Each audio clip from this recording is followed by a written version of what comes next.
Buenas noches, estamos una vez más en el aire y el programa número 88. Vamos a tener varios temas, vamos a tener, el estudio ya está con nosotros, el papá de Emi, donde vamos a estar hablando un poquito sobre la marcha, sobre el avance de la justicia y otros temas.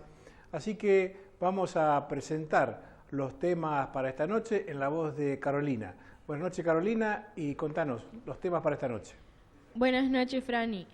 El primer tema es divorcio con el aforo en los actos políticos. Papelón en la indagatoria a la expresidencia Mauricio Macri. Hoy recordamos 2 años de la muerte de Emi, mesa local, primera infancia local. Bueno, muy bien.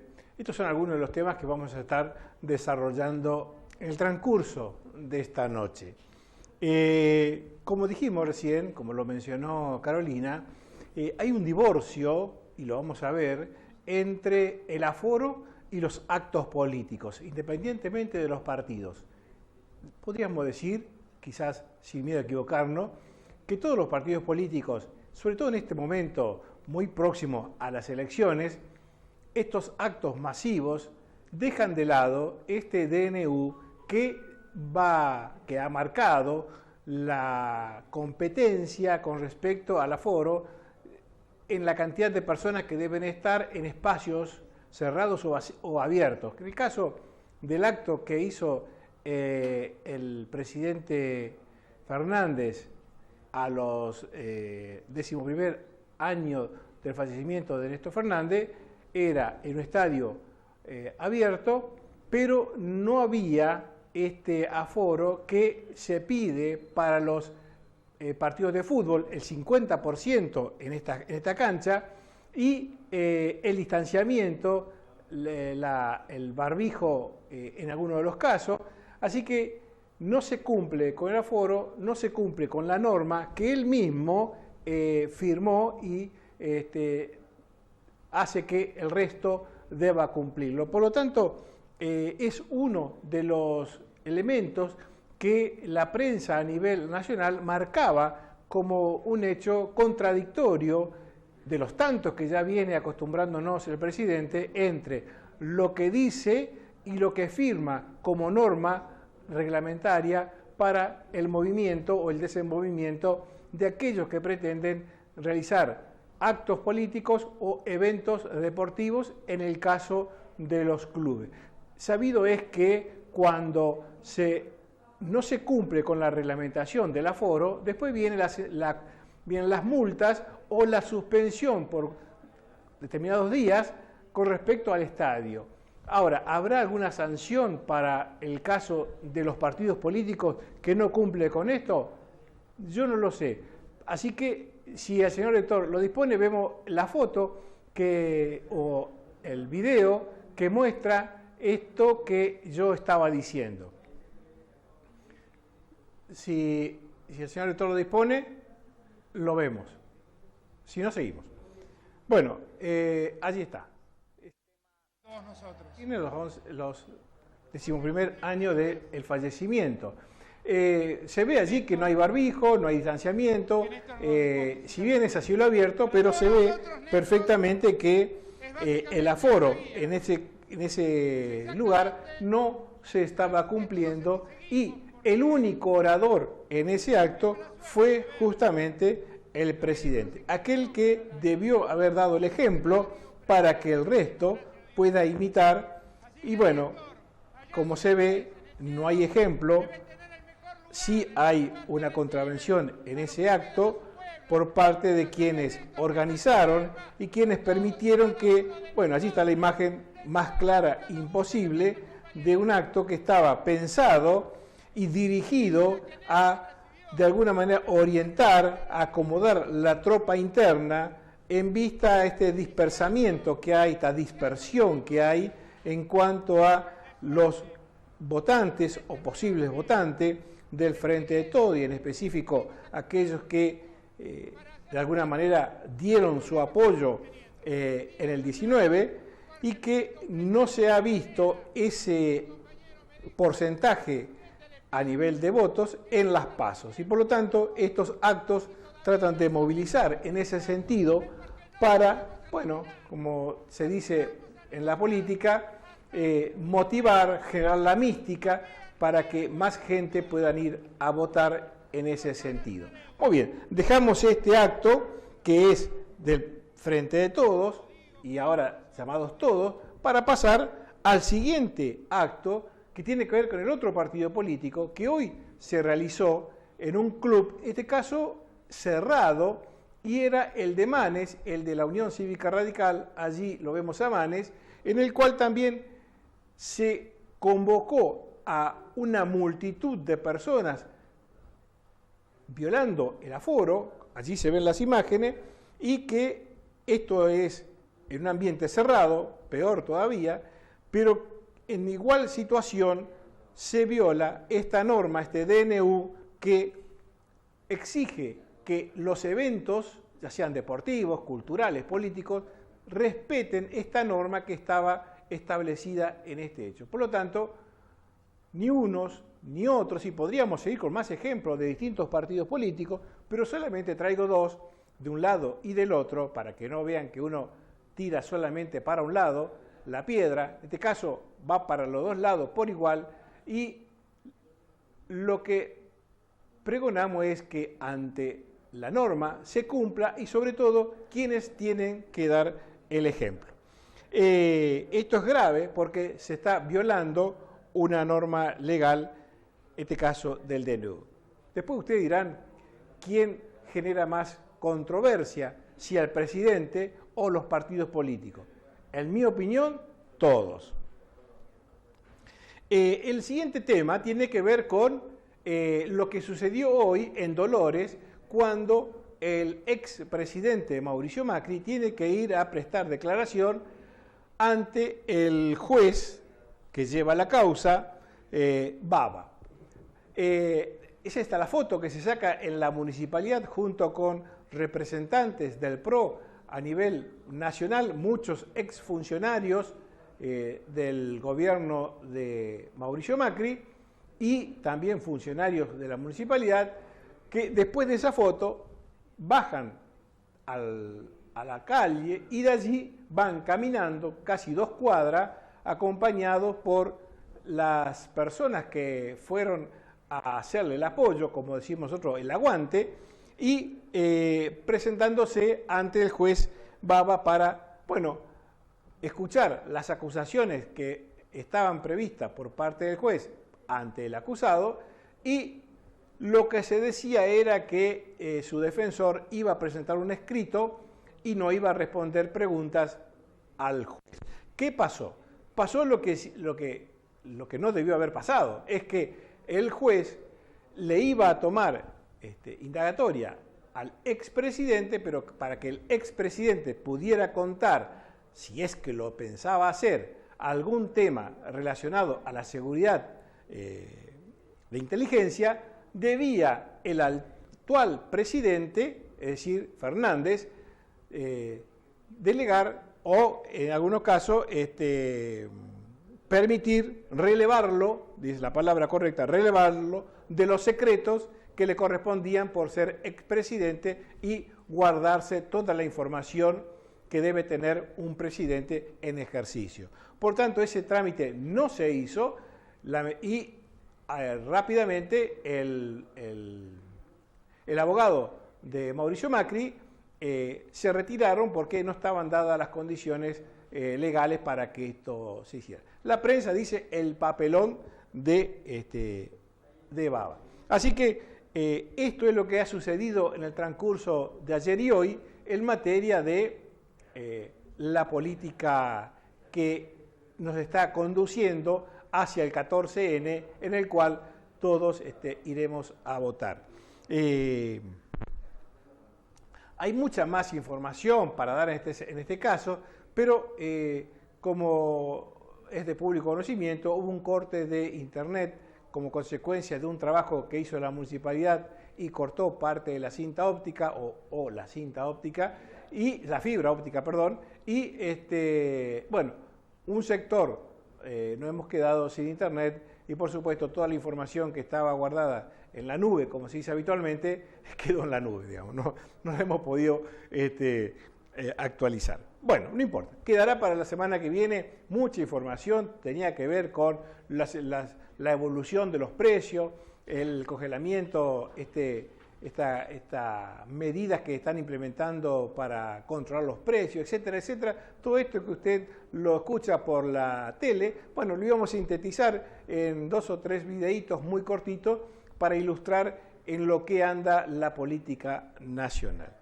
El siguiente tema tiene que ver con, bueno, hoy en la plaza se hizo un recordatorio por los 2 años de fallecimiento de Emi, el papá está acá, ya vamos a hablar con él inmediatamente, pero valía esto de decir que, bueno, 2 años donde la justicia muy lentamente comienza a moverse, y vamos a preguntar a él, al papá, cuánto de esto se está moviendo, cuánto de esto va a llegar a, por lo menos, al juicio oral. Ya lo vamos a preguntar inmediatamente.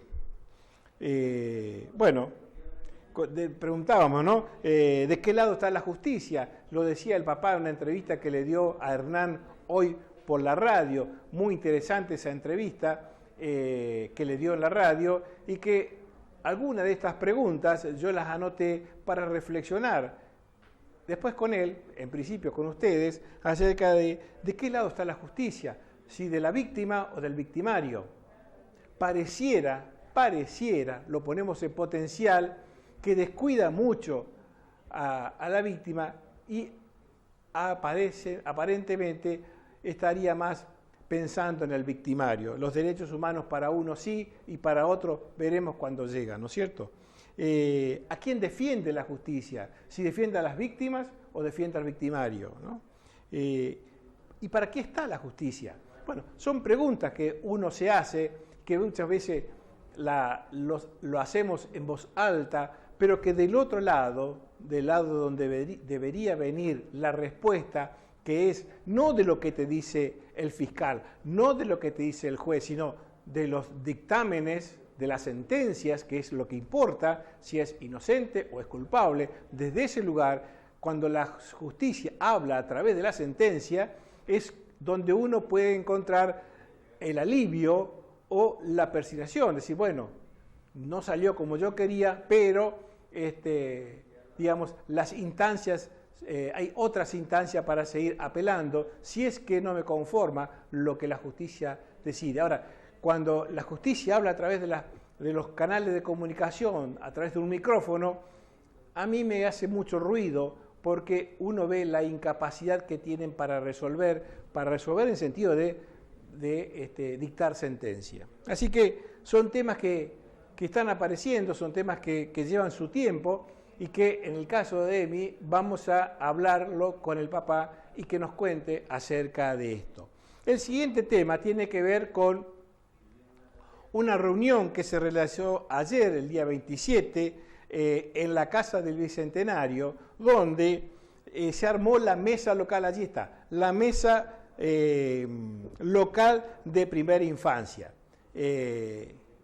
Bueno, el doctor García, lo he estado escuchando por la mañana en su FM, hablando sobre este tema desde hace ya bastante tiempo y la importancia que tiene la primera infancia en el desarrollo de una comunidad, de una sociedad que cuida de manera priorizada a estos niños que nacen y que en su primera etapa, llamada primera infancia, deberían tener la contención, en principio, de la familia y en segunda instancia y tercera instancia de la sociedad.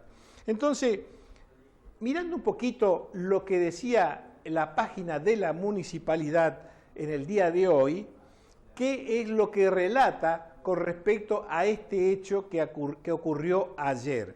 Bueno, dice, copié textualmente para no confundir palabras y no decir una cosa por otra. Dice, diseñar políticas públicas, me llama la atención políticas públicas, lo contrario sería políticas privadas o políticas ocultas.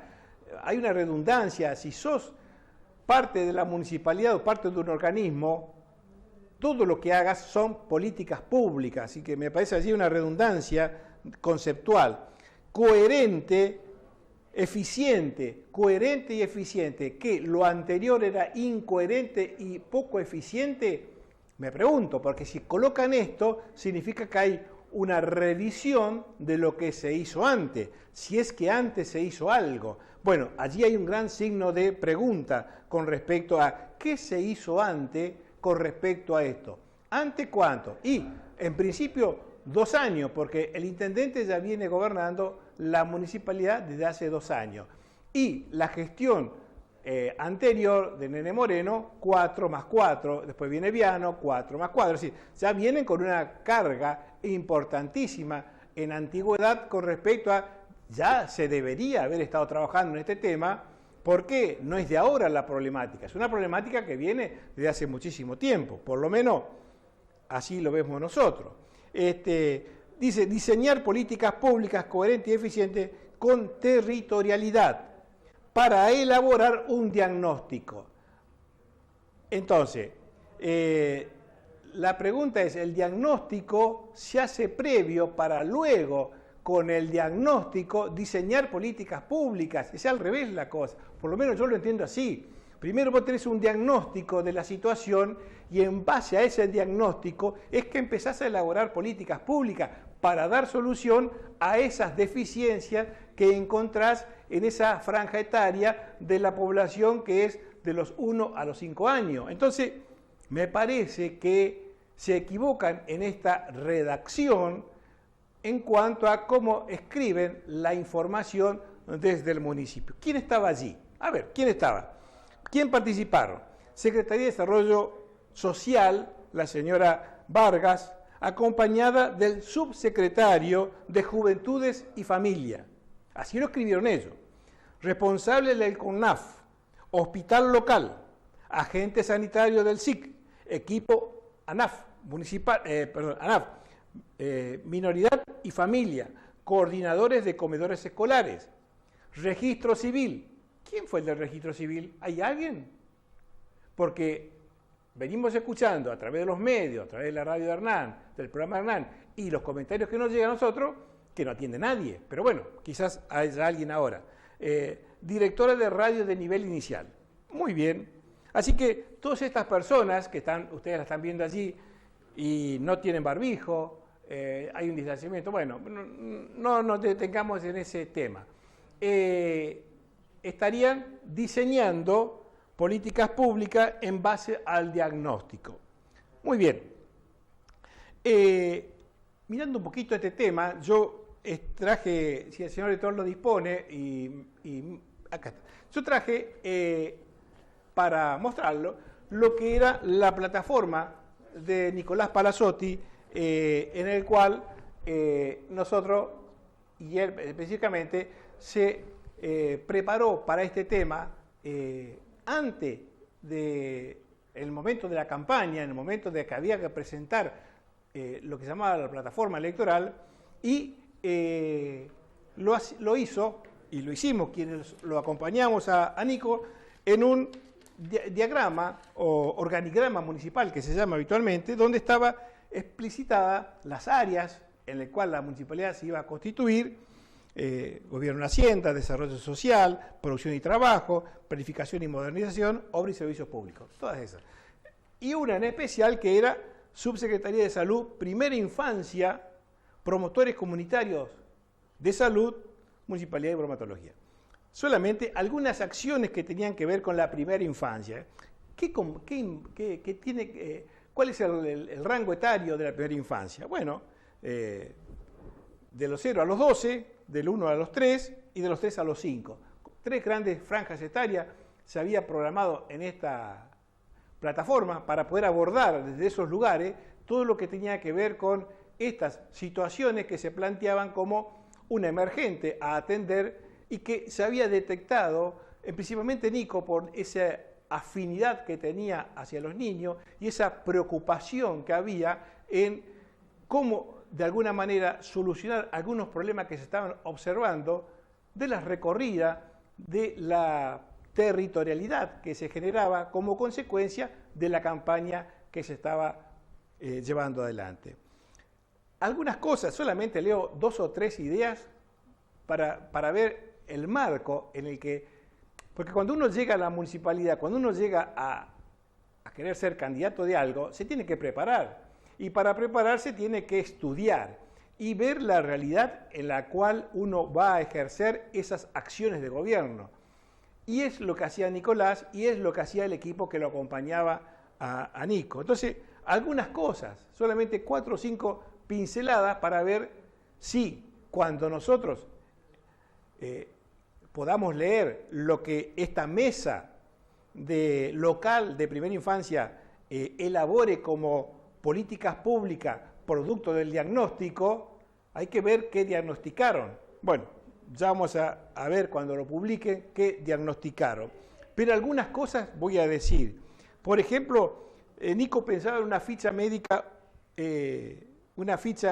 única de salud en etapa escolar. Es decir, cuando el niño ingrese a la escuela, no importa a qué nivel, ya tendría que tener una ficha de salud y esa ficha correr por toda su escolaridad.